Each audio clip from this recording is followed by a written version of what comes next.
Hello friends, welcome back to my YouTube channel. Trust you're all doing great today, guys. So today is a DIY. I'll be showing you how to make a backless sleepwear or a nighty. So this is a silk fabric already folded into four. This fabric is quite soft and slippery, so I had to hold it down with some pins at some very important points.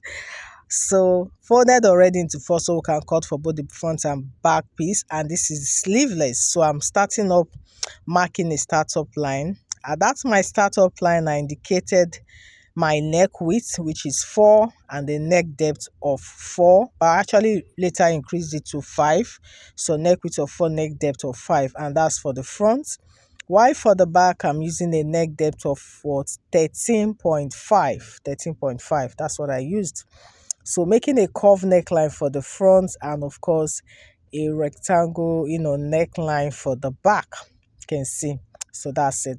Now, like I said, it's a sleeveless, so I'll from that shoulder width, I'll indicate the shoulder neck width, rather I will indicate the shoulder width. So I marked 3 inches and I came down 1 inch for slope there.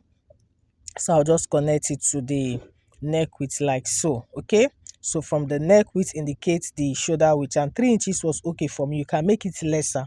All right, so from that startup line, I indicated 8 inches for the armhole, and at that point I indicated the bust circumference, divide by 4, and I added extra 2 inches to that. So that's it. So I'll go ahead and create my armhole like so. You can see, and so this is it. Now I'll also go ahead now and indicate the actual length. So this is a 3/4 length, so I'm using 46.5. So I added 1.5 inch for hemming and joining at the shoulder. That made it 48, so I marked 48. So this is what I have. I'll go ahead and make a line. So on that lower part now, I'll indicate the bust, the hip circumference, rather hip circumference divided by 4, added extra 2 inches allowance, and the remaining excess I had, I just had to use it all, so to make it more freer, to be more free at the lower part. So from the bust all the way, I'll connect it down to the lower part of the gown.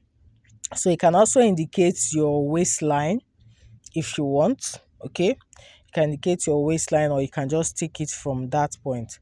So if you're indicating waistline at 17, put the waist circumference, divide by 4, and of course add extra 2 inches, and of course connect it to the bust down to the lower part, and that's it. You can see. So this is quite easy and straightforward. So I'll go ahead now and cut this out. Guys, this is the time you hit the subscribe button in case you haven't done that yet. Remember to like, share, subscribe, drop your comments in the comment section, and I will really appreciate this. Okay, thank you guys. So going ahead now to cut out the front neckline. After that, you cut out the slope there, the shoulder, and that's it. So take off one piece, which is for the front, so that we can cut out for the back depth, neck depth. So cutting this out, and we are good to go. Like, this is done. So like I said, if you want to reduce your shoulder width, you can also do that, but I'm leaving mine the way it is. So this is what we have. This for the front. So just going ahead to use bias to tape it all, both the neck and the armhole. And for the back piece, the same thing, use bias to tape both the neckline and also the armhole. So I'll be adding a very tiny strap at the upper parts of the neckline there. So I'll just go ahead and indicate, I'll mark 3.5 downwards from the shoulder, 3.5. So that's where the strap is going to be sitting. You can see. So I'll go ahead and use this tiny piece. This is about 2 inches in. We just go ahead and make a double fold like so, and fold again, and yeah, we'll go ahead and create a tiny strap. So I'll be attaching it. I have to sew it or pin it down there on that place we have marked. You must attach the strap before you now use your bias. Okay, and that's it. So I'll just go ahead and finish this up, then I'll come back.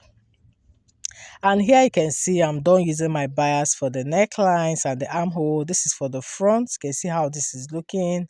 And of course, this for the back. You can see, so the straps have been attached. And yes, so our back piece is ready. So this is all. We're already done here. We're almost done. You can see how this is looking all the way. So yeah, the final thing stage now is to go ahead and join the sides. But first of all, you have to join the shoulder. After placing it front to back, right side facing each other, just join the shoulders and of course join the sides, hem the lower part, and this outfit is ready. Thank you guys for joining me, and I hope you find this helpful. Don't forget to subscribe, like, and share. I'll see you on my next tutorial. Bye. And don't forget that aside making female wears, I make and sell fashion accessories, which I sell in wholesale and retail. So what you see here, these are tote bags. These are DTF printed tote bags. You can want it in printed form like this, different design. You can also have it in plain form if that's what you want. Okay, there are other fashion accessories like the hair bonnet, cooking cap, sleeping robe. There's the maxi tote bag. There's the Ankara tote bag, fully padded, fully lined with inner pocket and zipper. You know, there's the sleep robe. There's so many accessories. Just reach out to Partner So Fashion. We will be there to attend to you. Okay, yeah, just call out on the number you see on the screens. We'll reach out. You will be able to get to us. Yes, these are perfect gifting items for your souvenirs, and you know, a lot of beautiful things you can use this for. Yes, and for the DTF printing, I already have an online class that is ongoing. This is a very lucrative business as well. It's a method of branding and customization. You can go ahead and also share this to a lot of people that will find this helpful. You will see the flyer at the end of this video. Thank you guys. See you on the next one. Bye.